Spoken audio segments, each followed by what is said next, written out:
Ito na guys, si Plantito. So, dapat daw lagi tabi. Inom ni kalamansi. We. Safe pa rin yung sili. Talaga? Ganyan yung dati tinuturo niya.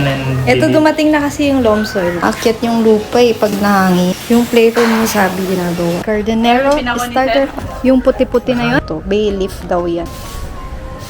Putingin mo. Huwag mo sabihin sa iba.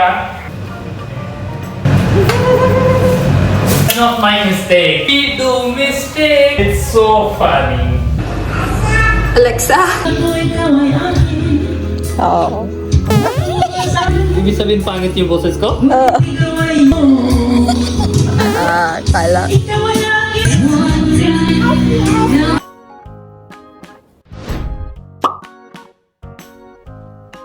So, merong question dito. So, umalis na ba si Micah sa inyo? Si Micah, Na siya.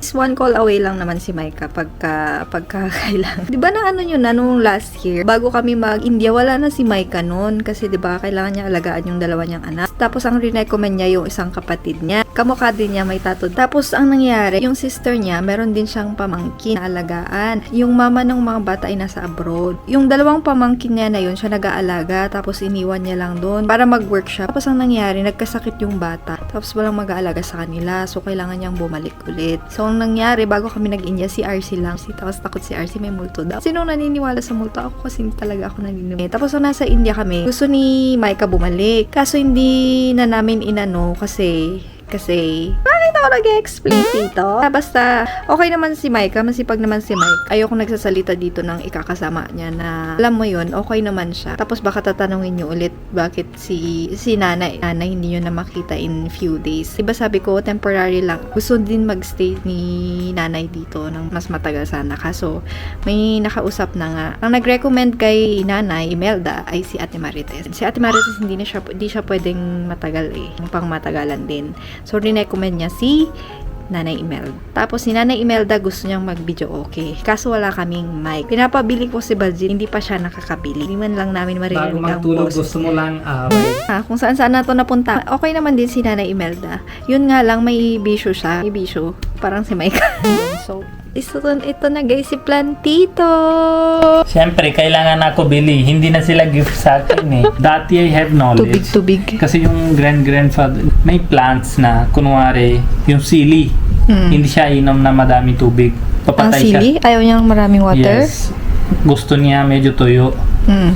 Yung si kalamansi, gusto niya lagi matubig. So, dapat daw lagi tabi.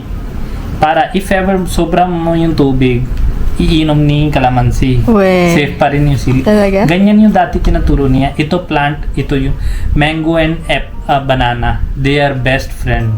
Kasi, Meron something tinuturo niya, kalimutan ko na ngayon. Siya madami alam dati. And that is true. When mango and banana is katabi, madami bunga. Tapos hindi mo na kailangan na fertilizer, anything. Ganun. talaga ba? So, Ganun siya pala. magaling talaga.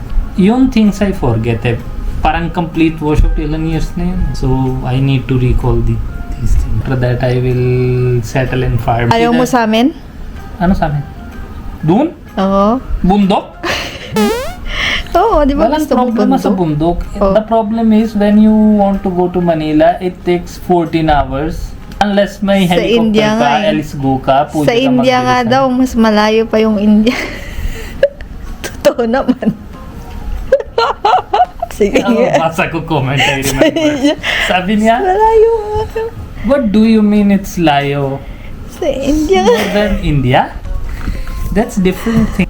That's point naman. international. No, that is international. Siyempre layo. Pero still, 6 hours only. Hindi, gulatin natin sila. Sa Uuwi plane. na tayo. Pupunta na kami. Pero pagtapos na dito, si Daddy, everyday kinakuha niya report. Tanim mo na sabuyas, tanim mo na kamatis.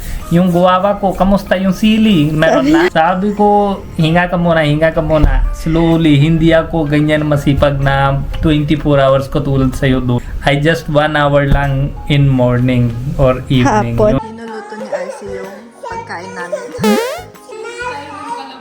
Sarot. Pagkain daw ng halaman kay Baji. Ano na? Hindi ka na foreman talaga. Ano marunong mo? Kuya, hindi ka na forma. Uy, iba yung kanina? Or binago mo? Iba yun. Ayun na, guys. Ito na yung isa. Ay, mabubuhay ba tong purple tomato mo? Parang ang ano naman ng lupa mo. Linagyan niya ng coco peat. Di ba loam soil dapat to? Meron din long soil. Meron. Hinalo-halo niya. Don't just listen and Ito believe. dumating na kasi yung loam soil niya. Coco peat ba yun? May pinakuluan siya, guys, kanina. Pinapakuluan pala yan. Para sterilize. Para daw patay yung ano, insekto ba? Mga bakterya ba? Yes. Taray talaga. Pinakuluan yung bang alikabok. Umaakyat yung lupa pag nahangin. Pero pag nataniman na daw naman is hindi na siya ganyan pag nataniman na. Pag tanim na, hindi na ito, ano, matir. Sabuy. Yung flavor mo sabi ginagawa. Kasi bodega yun, inaayos mo. Ano? Baka Kita mo electric fan na SM. Ha? Paghapon guys, mahangin dito. Masarap yung ano. Papagawa very daw airy. si Budget ng swing dito. Parang India style yung... Guys, tingnan niyo yung panda ni Sabi. Inuwi pa namin yan galing India. Kung ano-anong pinag-uuwi. So, sabi, Sabi ni Sabi, panda, panda. O, di binili ng tatay. Tingnan niyo naman yung walis tambo namin, di ba? Bakit ganun? Ano to, kasama sa binili mo? Taray talaga, kumpleto na si Foreman. may iba sabi, yan, ganyan. Dapat may marking ka. Pangansan yun, yan. Onion yan? From seed yung onion mo. Ah, Kasi kay Daddy, ano kasi wala din, pa ako bili. nakita ko si Daddy nung nagtanim sa India. Sibuyas talaga. Maliliit na Yun na, sibuyas. may ito, ganyan, meron doon pwede bili ka na already maliit size. Ang gusto ko sa yung daon ng sibuyas. Ang gusto mo doon? Wala, pang luto ko. Pero, Ilan ba yung ganyan mo? na, Yung kulay black. lima. Dapat magpaturo ka kay, alam mo kung kay Nanay Nenet, lilibre ka nun Na. ng mga seeds niya. Oh. Gagawin ko ng punta ka na yung parang na yun. Nag-message na siya isang araw, punta kayo dito. Hindi ko na. Nasa India tayo. Gawa ka daw ng bread garden. Ha? Hassle? Bakit? Malinis tingin yun. Tungkot-tungkot, tapos gawa mo ganon. Lagay mo paper sa baba. Ang daming gagawin. Pang-taas na lang yun. Ito, deliver ng 5 seeds ng kulit. Hiya ka muna, kuya. Sino ka? 5 lang? Magkano isa? Ito tingin mo iba. Baka libre Ganyan lang. yung bigay nila eh. Dami. Baka libre yan. Ano libre? Hindi yan libre. 5 kailangan na mo lang bigay dito. sa laglag. Talaga to. 5 na nga lang. Ayan, Ang daldal mo kasi. yun na yung goal mo. Mamaya. Gardenero starter pack. Ano yung puti-puti? Yung puti-puti na yun? Halo yan. Saan mo ilalagay yan? Yan lang. Or dito sa plastic? Mm. Sa sako? Ito ano to? Ito, bay leaf daw yan. Ito may bunga na siya kalamansi. Mamaya kami magdidilig. So dry pa ng lupa. Diyan mo ilalagay yung mulberry ko. Bili ko, dagdag ko. Ang puro. Turmeric is life, guys. Anim ni mami yan dati. Hoy, wag dyan, RC! Na naglagay. Ikaw lagay ako dito. Ikaw naglagay. Sige, very good. Very good. Ang galing. Pangit yung daanan natin. Wash na yan. Kahit na, at least maintain. Paano na lang kaya kung white yan na pebbles? Ang dugyot na tignan. Kwarto ni Sabi? Ayan. Gay-revenge daw si RC. Anong buhay? Putingin mo. Sinabi ko, wag na. Flat ko ba? Since lumipat kami dito ay first time ko ulit gumawa ng roti. Kasi si Bazit ay namimiss daw niya. Natuyo na yun. So mamaya gagawin niyang chutney.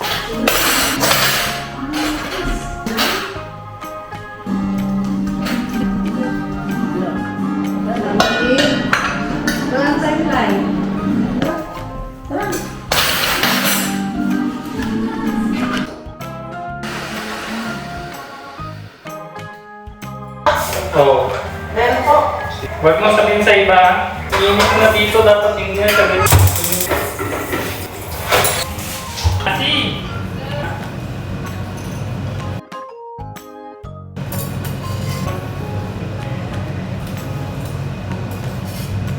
Aba, kailangan yung panggawa.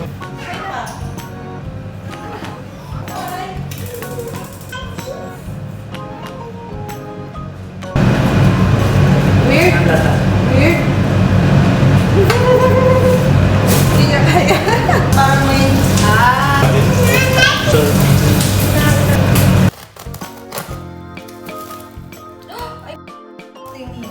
Ano ka? Not my mistake. We do mistake. How silent. It's so funny. You sa bahalo ko jadi देखी तेरा भी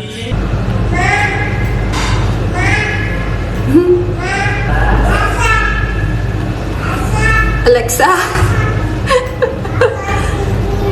Alexa? sa sleepy.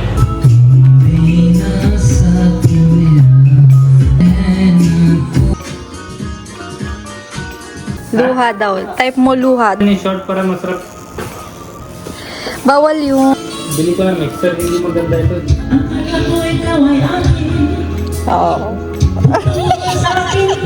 Ibig sabihin pangit yung boses ko? Naglalaho sa dilim ang mga paghihirap mo, baliwala lang sa'yo. Kala. Ikaw ang aking minamahal, kasama ko ang may kapal. Hindi ko lang alala, mag-isa sa aking harapan. Galing! Babayaran mo na kahit masama, mamabayaran. Titanic si ano.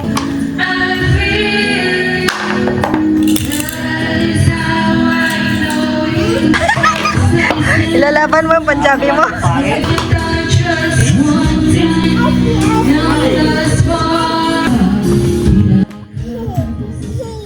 Itong tulugan ni Sabi nung baby pa siya ay ginagamit ko pag bumababa ako. Alam nyo kasi rule namin ni Baljit, bawal ang TV sa kwarto. Sa living room lang dapat. Doon dapat nakikipag-bonding, hindi nagtatago sa kwarto. Tapos yan. So para hindi malamok si Sabi, nilalagay ko yan. Kahit na nalakihan na ni Sabi.